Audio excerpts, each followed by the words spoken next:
માતાજીનું હરિભક્તિ મહોત્સવમાં લોકગાયક કિંજલ દવે પધાર્યા।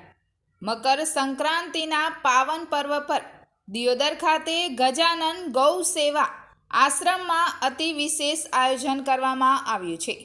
પરમ પૂજ્ય મુકુંદ પ્રકાશજી મહારાજ દ્વારા કિંજલ દવેને ગાય માતાની પ્રતિમા આપી ખેસ પહેરાવીને સન્માન કરવામાં આવ્યું હતું, જેમાં લોકગાયક કિંજલ દવેએ આજ રોજ કથામાં પધારીને કથા શ્રવણનો લાભ લીધો હતો। કિંજલ દવેએ એમના મધુર કંઠે માતાજીનો ગરબો રજૂ કરીને શ્રોતાઓને મંત્રમુગ્ધ કરી દીધા હતા। બ્યુરો રિપોર્ટ નટુજી ઠાકોર, દિયોદર સમાચાર, બનાસકાંઠા।